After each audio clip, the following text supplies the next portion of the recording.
नमस्कार दोस्तों, स्वागत है आपका study for public service commission में। जैसे कि आप जानते ही हैं कि हरियाणा पुलिस कांस्टेबल के लिए हमने इस वीडियो सीरीज को स्टार्ट किया हुआ है और इस वीडियो सीरीज को तब तक कंटिन्यू रखा जाएगा जब तक कि आपका हरियाणा पुलिस कांस्टेबल का रिटन एग्ज़ाम नहीं हो जाता। इस पूरी वीडियो सीरीज के अंदर हम बहुत सारे ऑफिशियल सब्जेक्ट करवाने वाले हैं।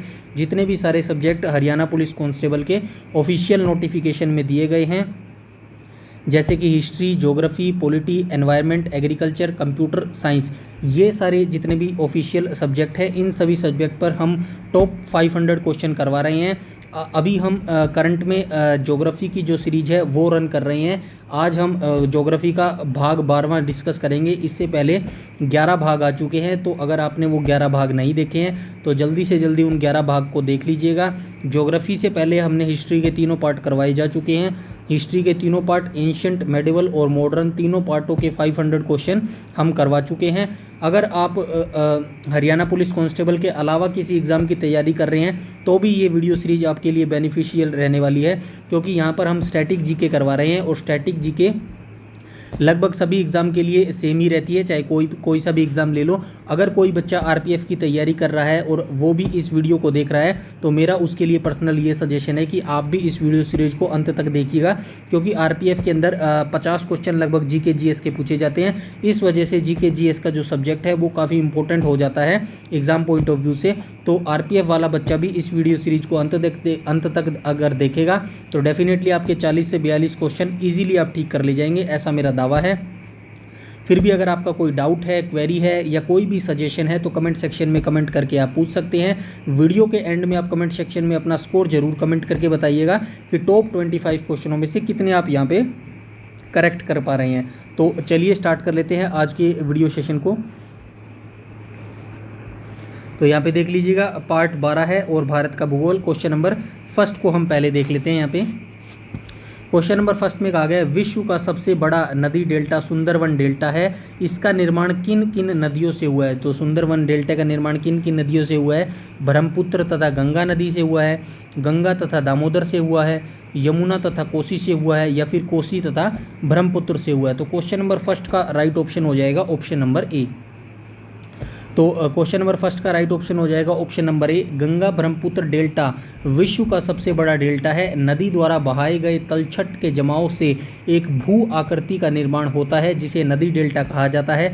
गंगा डेल्टा जिसे सुंदरवन डेल्टा भी कहा जाता है। तो इतनी जानकारी आपको सुंदरवन डेल्टा के बारे में होनी चाहिए। हम चलते हैं आइए नेक्स्ट क्वेश्चन के ऊपर। तो ये रहा question number second. Question number second में कहा गया है, ओल्डहम के अनुसार गंगा के जलोढ़ क्षेत्रों की मोटाई कितनी है? तो गंगा का जो जलोढ़ क्षेत्र है, जो बहुत ही उपजाऊ क्षेत्र है, उसकी कितनी मोटाई है यहाँ पे पूछा गया है। क्या 2000 से 5000 मीटर, 2000 से 4000 मीटर, 4000 से 6000 मीटर, या फिर 5000 से 6000 मीटर? तो क्वेश्चन नंबर सेकंड का राइट ऑप्शन हो जाएगा ऑप्शन नंबर सी। तो ये 4000 से 6000 मीटर इसकी जो गंगा के जलोढ़ क्षेत्र की मोटाई है वो कितनी है? 4000 से 6000 मीटर। तो इसके बारे में बता देता हूँ। ओल्डहम के अनुसार गंगा के जलोढ़ निक्षेपों की जो मोटाई है वो 4000 से 6000 मीटर तक, गलेनी के अनुसार 2000 मीटर है। तो ये दोनों आप याद रखिएगा। ओल्डहम के अनुसार जो मोटाई है वो 4000 से 6000 है और जो गलेनी है उनके अनुसार 2000 मीटर है। आइए हम चलते हैं नेक्स्ट क्वेश्चन पर, क्वेश्चन नंबर 3 पर। क्वेश्चन नंबर 3 में कहा गया है, निम्नलिखित में से कौन सी नदी लिपुलेख दर्रा के पास काला पानी से निकलती है? तो कौन सी ऐसी नदी है जो लिपुलेख दर्रे के पास काला पानी से निकलती है? तो क्या गंगा नदी निकलती है? बिल्कुल नहीं। ब्रह्मपुत्र नदी निकलती है? बिल्कुल भी नहीं। काली नदी निकलती है या फिर सतलुज नदी निकलती है? तो सी और डी में से कोई एक ऑप्शन होना चाहिए। तो क्वेश्चन नंबर जो 3 है उसका राइट ऑप्शन हो जाएगा ऑप्शन नंबर सी। तो ये काली नदी है जो कि लिपुलेख दर्रे के पास से काला पानी से निकलती है। आइए हम थोड़ी सी चर्चा कर लेते हैं। काला पानी क्षेत्र उत्तराखंड राज्य के कुमाऊं मंडल में पिथौरागढ़ जिले के हिस्से के रूप में भारतीय प्रशासन के अधीन एक क्षेत्र है, लेकिन 1997 से नेपाल द्वारा भी इस पर दावा किया जाता है। नेपाल के दावे के अनुसार यह सुदूर पश्चिम प्रांत के दारचुला जिले में स्थित है। यह क्षेत्र कालापानी नदी के बेसिन के हिस्से का प्रतिनिधित्व करता है, जो कि 3600 से लेकर 5200 मीटर की ऊंचाई पर हिमालय की में काली नदी के प्रमुख जल में से एक है। कालापानी की घाटी, जिसके शीर्ष पर लिपुलेख दर्रा है, कैलाश मानसरोवर एक प्राचीन तीर्थ स्थल के लिए भारतीय मार्ग बनाती है। यह कुमाऊं के भोटिया और नेपाल की टिंकर घाटी के लिए एक तिब्बत का पारंपरिक व्यापारिक मार्ग है। तो इतनी जानकारी आपको कालापानी यानी कि काली नदी के बारे में होनी चाहिए। अब चलते हैं हम नेक्स्ट क्वेश्चन के ऊपर, क्वेश्चन नंबर 4 के ऊपर। क्वेश्चन नंबर 4 में कहा गया गोरी, कुथु, जंगती, सुरजू, लोहावती, लदिया नदियाँ किसकी सहायक नदी है? तो ये सारी नदियाँ किसकी सहायक नदी है? क्या नर्मदा की है, कृष्णा की है, कावेरी की है या फिर काली नदी की है? क्वेश्चन नंबर 4 का राइट ऑप्शन हो जाएगा ऑप्शन नंबर डी। तो ये जितनी भी सारी नदियां हैं ये काली नदी की सहायक नदियां हैं। नेक्स्ट आ जाएंगे हम क्वेश्चन नंबर 5 पर। क्वेश्चन नंबर 5 में कहा गया गोदावरी नदी की कुल लंबाई कितनी है? तो गोदावरी नदी की कुल लंबाई कितनी है? 1465 मीटर, 1311 मीटर, 1478 मीटर या फिर 1566 मीटर। क्वेश्चन नंबर 5 का जो राइट ऑप्शन है वो हो जाएगा ऑप्शन नंबर ए। तो गोदावरी की कुल लंबाई कितनी है? 1465 मीटर। आइए बात कर लेते हैं थोड़ी गोदावरी नदी के बारे में। गोदावरी नदी भारत के प्रायद्वीपीय भाग की एक प्रमुख नदी है। यह नदी प्रायद्वीपीय नदियों में से एक सबसे बड़ी नदी है। इसे दक्षिण गंगा भी कहा जाता है। तो दक्षिण की गंगा किसे कहा जाता है? गोदावरी नदी को ही दक्षिण की गंगा कहा जाता है। इसकी उत्पत्ति पश्चिमी घाट में त्रंबक पहाड़ी से हुई है। यह महाराष्ट्र में नासिक जिले में निकलती है। इसकी लंबाई प्राय 1465 किलोमीटर है। गोदावरी की उपनदियों में प्रमुख है प्राणहिता, इंद्रावती, मंजीरा। यह महाराष्ट्र, तेलंगाना और आंध्र प्रदेश से बहते हुए राजमंद्री नगर के समीप बंगाल की खाड़ी में जाकर मिल जाती है। तो इतनी जानकारी आपको गोदावरी नदी के बारे में होनी चाहिए, बिकॉज गंगा के बाद ये गोदावरी नदी दूसरी सबसे बड़ी नदी है। नेक्स्ट आ जाएंगे हम क्वेश्चन नंबर 6 पर। क्वेश्चन नंबर 6 में कहा गया है नर्मदा नदी की कुल लंबाई कितनी है? तो नर्मदा नदी की कुल लंबाई कितनी है? 1312 किलोमीटर, 1454 किलोमीटर, 710 किलोमीटर या फिर 1689 किलोमीटर। क्वेश्चन नंबर जो 6 है उसका राइट ऑप्शन हो जाएगा ऑप्शन नंबर ए। तो ये 1312 किलोमीटर हो जाएगा। नर्मदा नदी की कुल लंबाई कितनी है? 1312 किलोमीटर। नर्मदा नदी, जिसे स्थानीय रूप से कहीं कहीं रेवा नदी भी कहा जाता है, भारत की 5वीं व पश्चिम दिशा में बहने वाली सबसे लंबी नदी है। यह मध्य प्रदेश राज्य की भी सबसे बड़ी नदी है। नर्मदा मध्य प्रदेश, महाराष्ट्र और गुजरात तीनों स्टेट्स में बहती है। इसे अपनी जीवनदायिनी महत्व के लिए मध्य प्रदेश और गुजरात की जीवन रेखा भी कहा जाता है। नर्मदा नदी मध्य प्रदेश के अनूपपुर जिले के अमरकंटक पठार से उत्पन्न होती है और 1312 किलोमीटर पश्चिम की ओर बहकर यह भरूच से 30 किलोमीटर पश्चिम में खंबात की खाड़ी में बह जाती है, जो कि अरब सागर की एक खाड़ी है। तो नर्मदा नदी के बारे में आपको इतनी जानकारी होनी चाहिए। ये सारी जानकारी हम नदियों के बारे में जान रहे हैं क्योंकि नदियों से क्वेश्चन बनता ही बनता है। आइए हम चलते हैं नेक्स्ट क्वेश्चन नंबर 7 पर। तो क्वेश्चन नंबर 7 में कहा गया है महानदी की कुल लंबाई कितनी है? तो महानदी की कुल लंबाई कितनी है? 858 किलोमीटर, 724 किलोमीटर, 948 किलोमीटर या फिर 1258 किलोमीटर। क्वेश्चन नंबर 7 का जो राइट ऑप्शन हो जाएगा वो हो जाएगा ऑप्शन नंबर ए। तो ये जो महानदी है इसकी कुल लंबाई 858 किलोमीटर है। छत्तीसगढ़ तथा ओडिशा अंचल की सबसे बड़ी नदी है। ये जो महानदी है ये छत्तीसगढ़ तथा ओडिशा अंचल की सबसे बड़ी नदी है। प्राचीन काल में महानदी का नाम चित्रोपला, माफ़ कीजिएगा थोड़ी सी कन्वर्सेशन अलग से थोड़ी सी विचित्र है, चित्रोपला था। महानंदा एवं नीलोपतला भी महानदी के ही नाम है। महानदी का उद्गम रायपुर के समीप धमतरी जिले में स्थित सिहावा नामक पर्वत श्रेणी से होता है। तो मोटा मोटा आप ये याद रखिए, महानदी की जो कुल लंबाई है वो 858 किलोमीटर है और जो इसका उद्गम स्थान है वो रायपुर के समीप धमतरी जिले में सिहावा नामक पहाड़ी पे होता है। नेक्स्ट आ जाएंगे हम क्वेश्चन नंबर 8 पर।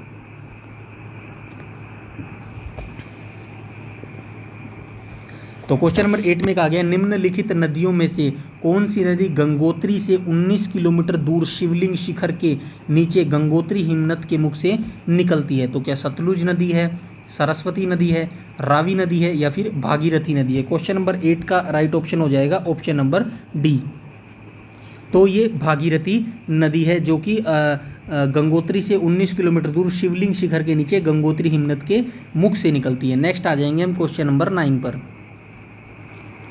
क्वेश्चन नंबर 9 में कहा गया तिब्बत से निकलने वाली यरलुंग जंगपो नदी को भारत में किस नाम से जाना जाता है। तो तिब्बत से निकलती है ये यरलुंग जंगपो नदी, इसको भारत में किस नाम से जाना जाता है? ब्रह्मपुत्र, गंगा, झेलम या फिर कोसी।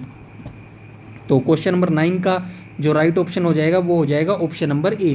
तो ये जो ब्रह्मपुत्र नदी है ये तिब्बत से निकलती है और वहाँ पर तिब्बत में इसको यंगलूप जंगपो नदी के नाम से जाना जाता है और उसी यरलुंग जंगपो नदी को भारत में ब्रह्मपुत्र नदी के नाम से जाना जाता है। तिब्बत की यारलुंग जंगपो नदी भारत के असम में पहुँचकर ब्रह्मपुत्र नदी के नाम से जानी जाती है। नेक्स्ट आ जाएंगे हम क्वेश्चन नंबर 10 पर।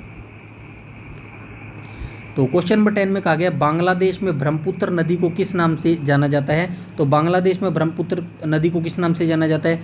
जमुना, पद्मा, नीलम या फिर सुबनश्री। क्वेश्चन नंबर 10 का राइट ऑप्शन हो जाएगा ऑप्शन नंबर ए। तो बांग्लादेश में ब्रह्मपुत्र नदी को किस नाम से जाना जाता है? जमुना नदी के नाम से जाना जाता है। असम घाटी में बहते हुए इसे ब्रह्मपुत्र और फिर बांग्लादेश में प्रवेश करने पर इसे जमुना कहा जाता है। पद्मा गंगा से संगम के बाद इसकी संयुक्त धारा को मेघना कहा जाता है, जो कि सुंदरवन डेल्टा का निर्माण करते हुए बंगाल की खाड़ी में जाकर मिल जाती है। ये सारी इंपॉर्टेंट फैक्ट्स है जो मैं आपको बता रहा हूँ। इसको या तो आप अपने किसी नोट्स बना लीजिएगा, कॉपी में पॉइंट वाइज लिख लीजिएगा, जो फैक्ट वाइज होते हैं लाइन वाइज लिख लीजिएगा, क्योंकि एग्जाम से पहले रिवाइज करने में आपको काफ़ी आसानी रहेगी। क्वेश्चन नंबर 11 पर आ जाएंगे हम। क्वेश्चन नंबर 11 में कहा गया है, यहाँ पे देख लीजिएगा, निम्नलिखित नदियों में से किनका स्रोत तिब्बत के मानसरोवर झील के पास स्थित है। तो तिब्बत के मानसरोवर झील के पास से कौन सी नदी निकलती है? नर्मदा, ब्रह्मपुत्र, रावी या फिर कृष्णा। तो क्वेश्चन नंबर 11 का राइट ऑप्शन हो जाएगा ऑप्शन नंबर बी। तो ये ब्रह्मपुत्र नदी है जिसका स्रोत तिब्बत के मानसरोवर झील के पास से स्थित है।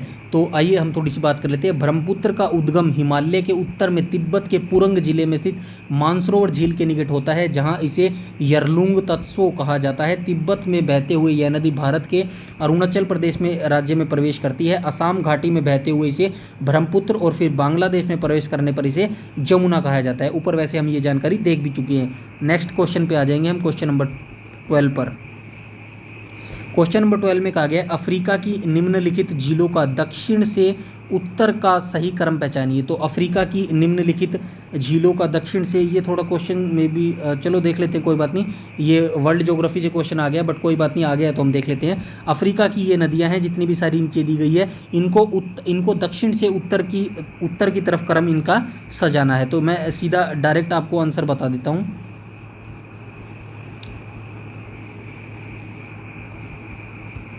तो क्वेश्चन नंबर जो 12 है उसका राइट ऑप्शन हो जाएगा option number A.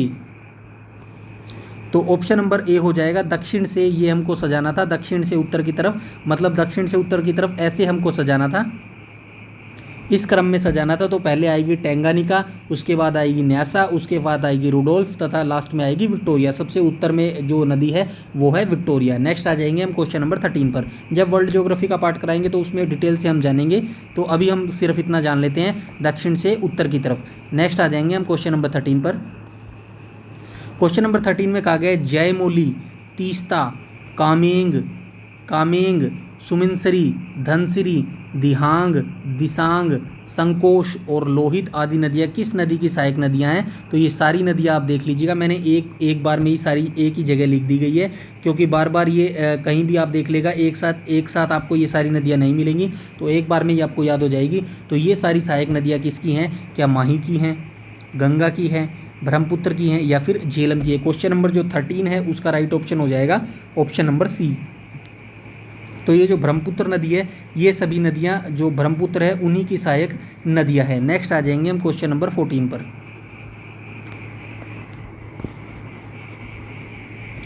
Question number 14 में कहा गया है, यहाँ पे देख लीजिए, क्वेश्चन नंबर 14 में कहा गया निम्नलिखित में से कौन सी नदी मणिपुर की पहाड़ियों से निकलती है। तो मणिपुर की पहाड़ियों से कौन सी नदी निकलती है? रावी नदी, लाल नदी, कावेरी नदी या फिर बराक नदी। क्वेश्चन नंबर 14 का राइट ऑप्शन हो जाएगा ऑप्शन नंबर डी। तो ये जो बराक नदी है यही मणिपुर की पहाड़ियों से निकलती है।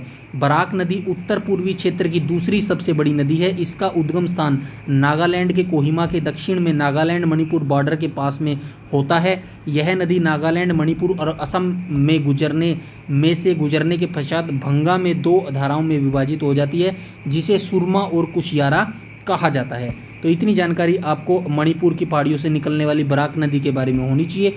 नेक्स्ट आ जाएंगे हम क्वेश्चन नंबर 15 पर। क्वेश्चन नंबर 15 में कहा गया तिब्बत पठार, जिसे चेंगतांग और क्वाई घाई तिब्बत पठार के नाम से भी जाना जाता है, इसकी समुद्र तल से औसत ऊंचाई कितनी है? तो औसत ऊंचाई पूछी गई है तिब्बत पठार के। चेंगतांग और क्वाई तिब्बत पठार के नाम से भी जाना जाता है तिब्बत पठार। इसकी औसत ऊंचाई पूछी गई है 4900 मीटर, 4200 मीटर, 3700 मीटर या फिर 4500 मीटर। क्वेश्चन नंबर 15 का राइट ऑप्शन हो जाएगा ऑप्शन नंबर डी। तो ये हो जाएगी 4500 मीटर इसकी औसत ऊंचाई। नेक्स्ट आ जाएंगे हम क्वेश्चन नंबर 16 पर।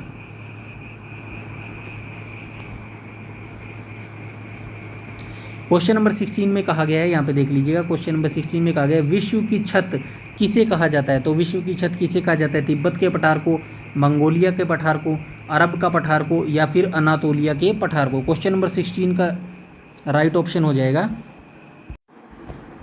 क्वेश्चन नंबर 16 का जो राइट ऑप्शन हो जाएगा वो हो जाएगा option number A.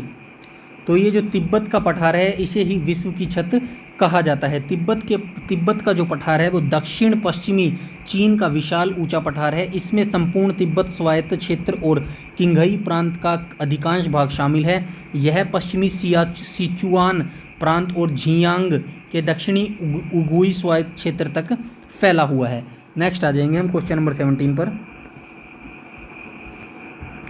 Question number 17 में कहा गया यांगती नदी, हवांग, होपीत नदी, सिंधु नदी, सतलुज, ब्रह्मपुत्र, मेकांग, सालवनी आदि नदियों का उद्गम स्थान कौन सा है? तो क्या दक्कन के पठार से निकलती है, मंगोलिया के पठार से निकलती है, अमालवा का पठार से निकलती है या फिर तिब्बत के पठार से निकलती है? क्वेश्चन नंबर 17 का राइट ऑप्शन हो जाएगा ऑप्शन नंबर डी। तो ये सभी जितनी भी नदियां हैं ये तिब्बत के पठार से निकलती है। नेक्स्ट आ जाएंगे हम क्वेश्चन नंबर 18 पर।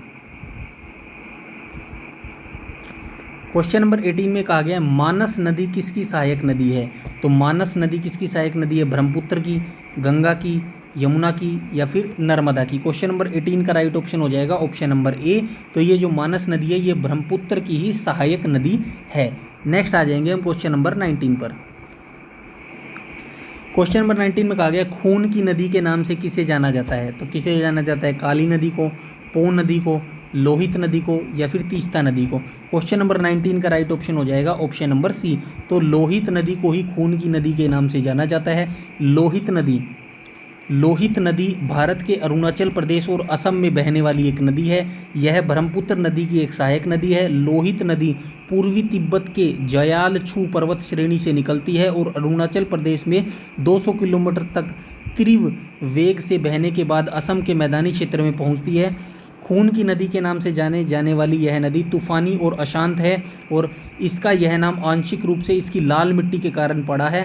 यह मिश्मी पर्वतमाला से बहती हुई ब्रह्मपुत्र घाटी के मुहाने पर ब्रह्मपुत्र नदी में मिल जाती है। तो ये खून की नदी यानी कि लोहित नदी के बारे में आपको इतनी जानकारी होनी चाहिए। नेक्स्ट आ जाएंगे हम क्वेश्चन नंबर 20 पर। क्वेश्चन नंबर 20 में कहा गया निम्नलिखित नदियों में से किसका उद्गम सिक्किम स्थित चोलामू झील में होता है? तो किसका होता है? कृष्णा नदी का, लोहित नदी का, केनूला नदी का या फिर तीस्ता नदी का? क्वेश्चन नंबर 20 का राइट ऑप्शन हो जाएगा ऑप्शन नंबर डी। तो ये जो तीस्ता नदी है इसी का उद्गम सिक्किम स्थित चोलामू झील से होता है। नेक्स्ट आ जाएंगे हम क्वेश्चन नंबर 21 पर।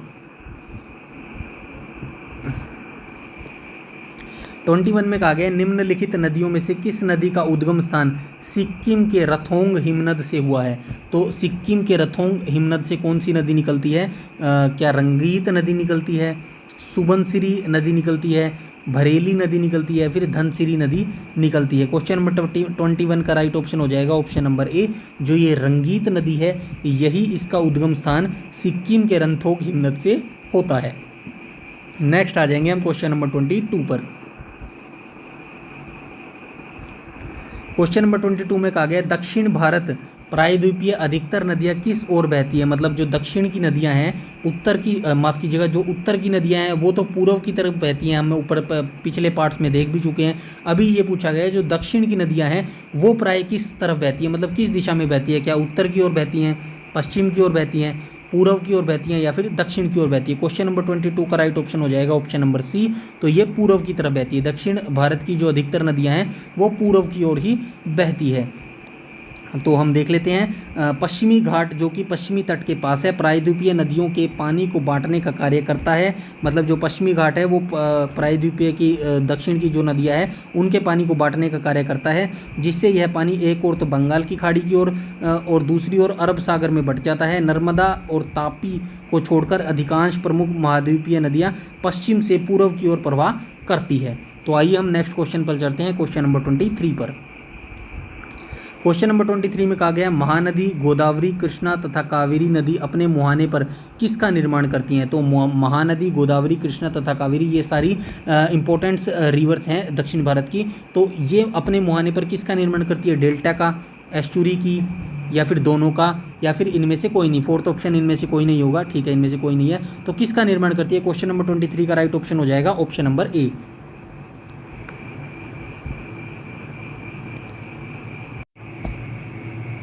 क्वेश्चन नंबर 23 का राइट ऑप्शन हो जाएगा ऑप्शन नंबर ए। नेक्स्ट आ जाएंगे हम क्वेश्चन नंबर 24 पर। क्वेश्चन नंबर 24 में कहा गया है प्रायद्वीपीय भारत की मुख्य नदियां कौन सी हैं। तो प्रायद्वीपीय भारत की मुख्य नदियां कौन सी हैं, नर्मदा, ताप्ती, माही और सभी। तो क्वेश्चन नंबर 24 का राइट ऑप्शन हो जाएगा ऑप्शन नंबर ए। माफ़ कीजिएगा, क्वेश्चन नंबर 24 का राइट ऑप्शन हो जाएगा ऑप्शन नंबर डी। तो ये सभी जितने तीनों नदियां हैं, नर्मदा, ताप्ती और माही, प्रायद्वीपीय भारत यानी कि दक्षिण भारत की तीनों मुख्य नदियां हैं। क्वेश्चन नंबर 25 पे आ जाएंगे और आज का लास्ट फाइनल क्वेश्चन, दक्षिण भारत की ताप्ती, नर्मदा एवं माही नदी किस ओर बहती हैं। तो ये तीनों नदियाँ किस तरफ बहती हैं, पूर्व की ओर बहती हैं, पश्चिम की ओर बहती हैं, उत्तर की ओर बहती हैं, दक्षिण की ओर बहती हैं। क्वेश्चन नंबर 25 का राइट ऑप्शन हो जाएगा ऑप्शन नंबर बी। तो ये पश्चिम की ओर बहती हैं, दक्षिण भारत की जो ताप्ती, नर्मदा और माही नदी है ये पश्चिम की ओर बहती है। तो ये 25 क्वेश्चन थे आज के जो हमने यहाँ पे डिस्कस किए। आई होप आपको अच्छे लगे होंगे। वीडियो अच्छी लगी हो तो लाइक कीजिएगा, शेयर कीजिएगा, जिससे मुझे ज़्यादा से ज़्यादा मोटिवेशन मिल सके। और ये हमारे सोशल आइकन है, अगर हम यूट्यूब पर फाइंड करेंगे तो study for public service commission के सर्च करेंगे तो आपको हमारा जो चैनल है वो मिल जाएगा। उसके बाद इंस्टाग्राम और फेसबुक पेज पर ही पेज को भी हमारे फॉलो कर लीजिएगा, क्योंकि उसके उन पेजों पे डेली जो नोटिफिकेशन है या फिर इम्पोर्टेंट वैकेंसी से रिलेटेड जानकारी है वो रील के थ्रू आपको दी जाती है। तो हमारा स्टडी 4 है, 1 2 3 4 वाला 4, इसको करके अगर आप फाइंड करेंगे तो हमारा इंस्टाग्राम और फेसबुक का पेज आपके सामने आ जाएगा, जिससे आप हमें फाइंड मतलब ज्वाइन कर पाएंगे। उसके बाद ये टेलीग्राम हमारा चैनल है, जिसे आप ज़रूर से ज़रूर ज्वाइन कर लीजिएगा, t.me/study for public service commission, क्योंकि इस वीडियो सीरीज की जितनी भी PDF है वो सारी बिल्कुल फ्री में इस टेलीग्राम पर ही प्रोवाइड करवाई जाएंगी। तो इस टेलीग्राम को आप ज़रूर से ज़रूर ज्वाइन कर लीजिएगा। अदरवाइज़ इन तीनों का लिंक मैं इस वीडियो को डिस्क्रिप्शन में डाल दूंगा, जहां से आप इजीली हमारे तीनों जो सोशल आइकन है उससे कनेक्ट हो पाएंगे। वीडियो अच्छी लगी हो तो लाइक कीजिएगा, शेयर कीजिएगा, और चैनल पर पहली बार विजिट कर रहे हैं तो चैनल को सब्सक्राइब कर लीजिएगा और बेल आइकन बटन को टैप कर लीजिएगा, ताकि समय पर आपको सारी नोटिफिकेशन मिलती रहे। यूट्यूब में हमें फॉलो करते हैं तो प्लीज़ हमारा टेलीग्राम ग्रुप जरूर से ज़रूर ज्वाइन कर लीजिएगा। सारी नोटिफिकेशन, सारी अपडेट, सब कुछ वहाँ पर बता दिया जाता है। कोई भी आपका डाउट है, क्वेरी है, सजेशन है, प्लीज़ कमेंट करके कमेंट सेक्शन में बता सकते हैं। इस वीडियो में इतना ही रखते हैं, तब तक के लिए धन्यवाद।